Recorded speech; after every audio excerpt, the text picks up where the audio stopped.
My kūkū wahine writes, and I quote, and please, I'm a crybaby, so, My kūkū wahine writes, and I quote and share with you, Ninole of the gushing spring of Pūhau, he shall never again drink of your waters. He is a child who you nurtured and cared for.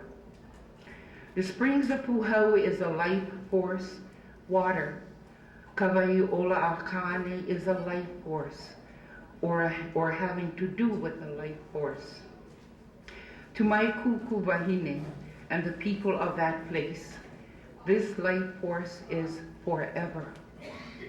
It is the center of their existence.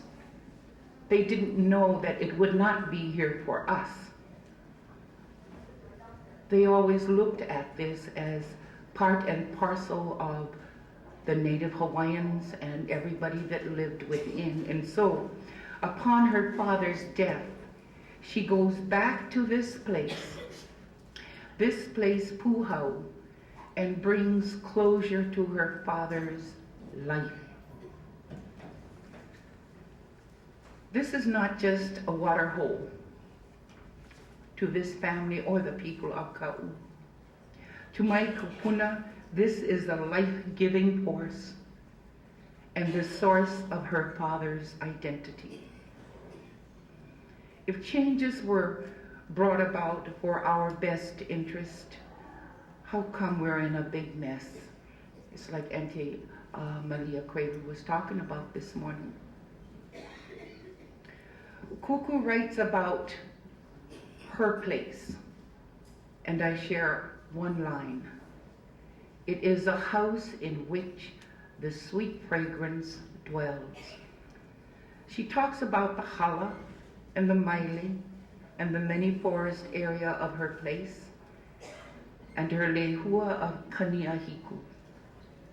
She was born in Puna, raised in Puna, and looks at Puna, in her words, as a perfect beauty dwells in Puna.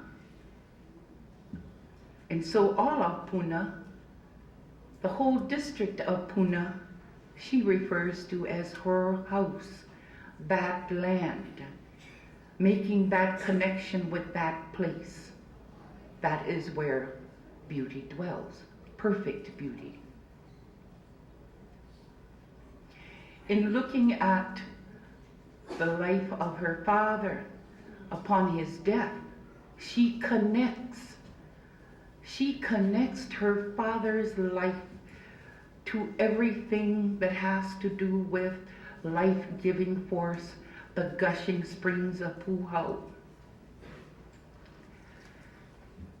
And as I thought about that, as we look at water and land, and the very idea of these things coming together, these life force that belongs to us, it is something that our people thought would always be there. And so in her writings, and I didn't know her as a person that would sit down and think out these things. She was a grandmother, a hardworking person, and always with the children. And so when I discovered this, I discovered a part of my past through her. It is a pattern, and the pattern has to do with the importance of water in our identity and the importance of land in our identity. When her father dies, memories of her place cradles and comforts her loss. Land is our source of identity. It is ancestral.